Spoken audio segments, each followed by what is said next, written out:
बिस्मिल्लाहिर्रहमानिर्रहीम। अस्सलाम वालेकुम स्टूडेंट्स, कैसे हैं आप सब। उम्मीद करता हूँ आप सब खैरियत से होंगे। आप देख रहे हैं गुल ग्राफिक्स और मैं हूँ गुलफाम हुसैन। हम कंप्यूटर साइंस क्लास 9 का चैप्टर नंबर 1 पढ़ रहे हैं, प्रॉब्लम सॉल्विंग। और आज जो हमारा टॉपिक है वो है differentiate between an algorithm and a flow chart, some advantage and disadvantage of an algorithm. अपने लेक्चर को बाकायदा तरीके से स्टार्ट करने से पहले अगर आपने मेरे चैनल को सब्सक्राइब नहीं किया तो प्लीज़ चैनल को सब्सक्राइब करें और वीडियो को लाइक करें। चलिए चलते हैं हमारे लेक्चर की तरफ। Differentiate between an algorithm and flow chart. हम अपने पिछले लेक्चर्स में एल्गोरिथम और फ्लो चार्ट के बारे में अच्छे से पढ़ चुके हैं कि एल्गोरिथम क्या होता है और फ्लो चार्ट क्या होता है। तो हमें डेफिनेटली जो ना इसमें डिफरेंस भी पता होगा, लेकिन अब हम डिटेल से पढ़ते हैं कि differentiate between an algorithm and flow chart क्या है। Flow chart. अब फ्लो चार्ट हम पीछे पढ़ चुके हैं कि फ्लो चार्ट के अंदर सिंबल्स यूज़ होती हैं, वो फ्लो लाइंस यूज़ होती हैं जो रिप्रेजेंट करती हैं। तो इसको देखते हैं।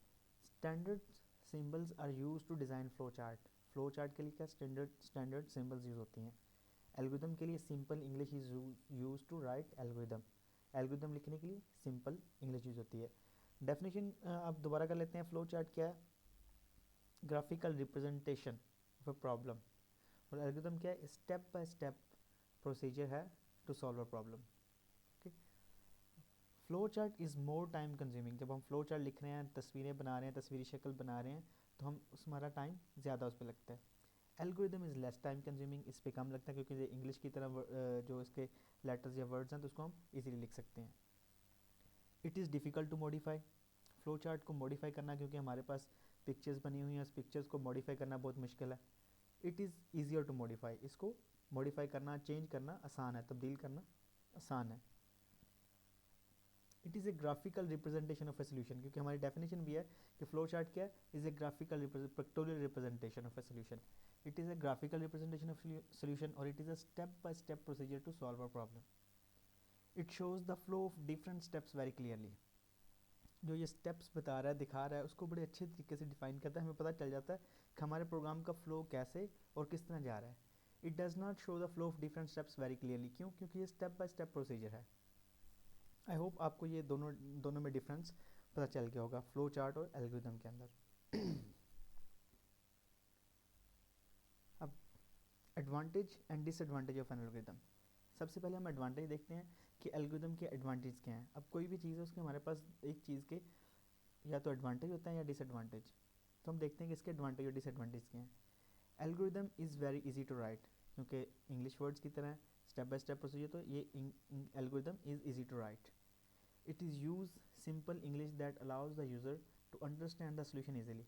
हम इसके अंदर सिंपल इंग्लिश लिखते हैं जो कि यूज़र हम इस्तेमाल करने वाले को अलाउ करता है कि हम इजीली इसको अच्छे तरीके से अंडरस्टैंड कर सकें, अच्छे तरीके से समझ सकें। It is helpful to solve large and complex problem. ये हमें इस तरह मदद करता है कि हम अपने बड़े और पेचीदा प्रॉब्लम्स को, जो मसले हैं, उसको आसानी से हल कर सकें। अब एडवांटेज हमने पढ़ लिए। डिसएडवांटेज क्या है? Algorithm does not show the flow of different steps very clearly, क्योंकि क्या है कि जो हमारा फ्लो चार्ट है वो जो हमारे स्टेप्स हैं उसको क्लियरली डिफाइन करता है, लेकिन एल्गोरिथम नहीं करता। It is difficult to find the errors due to use of go to statement. हमने पढ़ा था कि इसके अंदर कुछ go to statements, set statements, data statements, input statements use होती हैं। तो इसके लिए गो टू स्टेटमेंट्स क्या काउंट के लिए इस्तेमाल होती है, काउंटर के लिए, एक जगह से दूसरे जंप करने के लिए। तो इससे हमारे कुछ जो लाइन है वो स्किप हो जाती हैं और हम एरर को अच्छे तरीके से फाइंड नहीं कर पाते।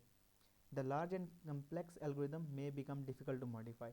अब जो लार्ज और बड़े प्रॉब्लम्स उनको तब्दील करना, उसको चेंज करना बड़ा मुश्किल हो जाता है, क्योंकि गो टू स्टेटमेंट्स की वजह से। वो बड़े प्रोग्राम है तो हमारा प्रोग्राम एक दूसरे का जंप हो रहा है तो हम उसको ईजिली मॉडिफाई नहीं कर सकते। आई होप आपको ये लेक्चर अच्छे से समझ आ गया होगा। इससे पिछले लेक्चर्स देखने के लिए आप मेरा यूट्यूब चैनल चेक कर सकते हैं और हम वहाँ पर जाके लेक्चर्स को देख सकते हैं। Thank you so much for watching my YouTube channel.